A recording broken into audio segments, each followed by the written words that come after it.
This one, I believe, is what we call a smoke screen question. This is something that I think is just a way for people to somewhat protect their time. But again, they still want to know a little bit more. So if I ever see this one, I get excited.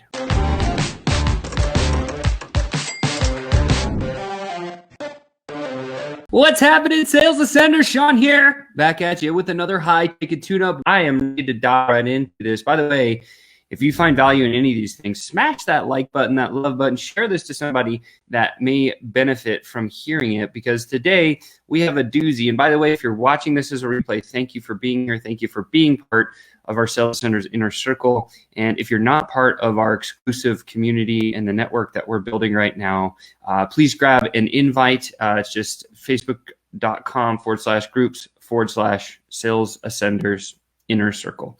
With that said, here comes the objection breakdown. Today's a little bit different from the high ticket tune-up. Typically, I'm answering a question, but today I figured that I would give you an objection obliterator, because this one happens a lot. This question came to us. Here is the objection. Hey, Sean, I don't have tons of time in the next few weeks, but how long approximately would the call be? I'm always in for learning more, but I'm crazy busy. So this would be in a position where you maybe have done some social outreach, or perhaps they've seen some sort of an advertisement from you and they've clicked to learn a little bit more. Listen, they've gone through this big, long journey to get here. What do I mean by that? Well, first of all, they recognized in their mind, before they even knew who you were or what they were doing, that they had some sort of a problem that they needed to get solved. Then their brain said, hang on, let's go look for a solution to this party. And they went and they started doing their research, whether they went to journals or they went online and social, and they looked for a way to solve the problem themselves. Eventually, they have ad or retargeted by something that you've put out there. And so then they saw that, they clicked on it, they came to the next step, which is now getting involved in a messenger conversation with you.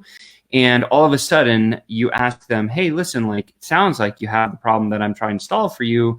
We should jump on a call. Then this objection would be sent our way. So at the time, I don't have a ton of time in the next few weeks, but how long would the call be? I'm in for learning more, but I'm crazy busy. Now, there's a couple of ways to handle this objection, right? The idea here is that the sales professional, you as the entrepreneur, your service, your product, is going to enhance their life and solve a problem and give them time back in their world. Typically, what we're looking for is a time and money equation where, hey, can your service or product provide time to me, my world, or are you going to help me earn more cash or increase a relationship or something of that sort? So this one, I believe, is what we call a smoke screen question. This is something that I think is just a way for people to somewhat protect their time, but again, they still want to know a little bit more. So if I ever see this one, I get excited, right? And I think to myself, is this prospect somebody that can go into my done for you? Is it something that can go into my done with you, like a mastermind, for example? So at the end of the day, we're thinking about, if you get this move, what is the end goal? Where is the product or service that you want to put this person into? And so I'll just kind of handle it from a couple of different ways, right? So if it's, for example, like a done for you service that you're trying to sell to this person, the response should be something like, oh my gosh, I'm so incredibly excited that you said what you just said, because it definitely is worth a minute of us to chat, because I know that what I do for my clients, give them back to the world. If that's interesting to you, we should definitely book a call. Now, that's left it pretty wide open. You could actually go down the path of done for you or done with you in that environment, but you've just basically told him, hey, you just told me you're struggling for time. I'm telling you that my service or product or whatever gives you time back. So it's literally answering this objection without spilling your candy of your magic sauce in the lobby in his world.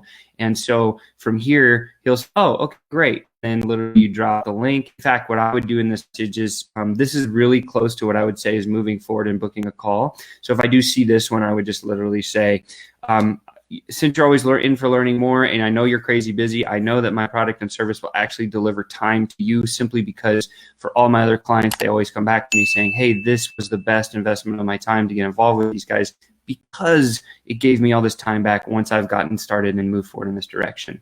And then the other way to do it is, like, as you continue to chat through this conversation, saying something like, listen, typically it takes 60 minutes. I know we could squish this into 45 minutes and I could get all my questions answered. But first and foremost, I don't even know if I can solve your problems. I know I give back time to my clients. And on the other hand, look, if I can prove to myself that you have the problems that I solve, we can be done with our call in about 15 minutes. Does that sound like something you can do? And all of a sudden he'll be like, yeah, that's great. It's either going to be a 15-minute or a 45-minute call, depending on the questions that I get asked. Should be a very easy move. And then I'll know, hey, this is either going to give me time back in my life or it's not. So that's the position that we want to get to when we get this type of an objection, when we're going to book an appointment. And that's really it. It's very, very straightforward and simple. What I would say is if somebody's trying to push back on time, that's good for them, right? They're actually trying to protect their calendar, which is cool. It's a good thing to do. Look, the only one resource that we all have as sales ascenders is our time. Everybody has all the time there is. Just let me say that again. Everyone has all the time there is. So when someone says to you, I don't have time, it's not that they don't have time, because they have all the time that there is. It's just rather that they don't know how to manage their time very well, right? And if you're a systems person, you could say, hey, listen, the reason you probably don't have time is because you're not managing your stuff really well. That's one of the reasons we should probably get in a call, right? If you're selling systems. If you're selling other stuff, it's just like I said, it's literally like, hey, I actually save time for my clients. And here's what I'll tell you is like the calls I usually take are 60 minutes. I'm pretty confident we could get it done in 45.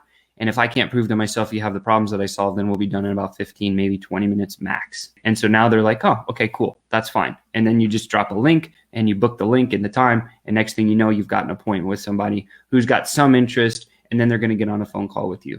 And then it goes back to thinking about their journey that they've come through to speak with you, right? Because they've gone through all these different steps and they've gotten all the way to the place where they're like, okay, I'm asking this question to see what he's going to say or she's going to say.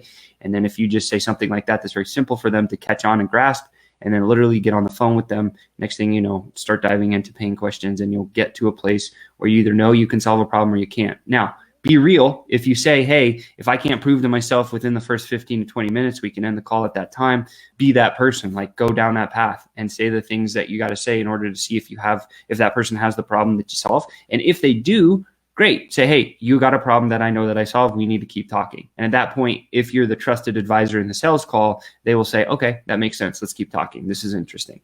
And that is how I would smash this objection. So I hope this helped you today. Happy Wednesday. Go fight, win. Tell me about your wins. If you have any questions about sales conversation or objections or anything you want to learn in the lost art of prospecting and sales, please drop it in a comment below. I'd be happy to answer that on another one of these high ticket tune-ups. And again, I will see you tomorrow, same time, same place, same channel, of all things sales, because that's what every conversation is. With love and respect, I'll talk to you guys tomorrow.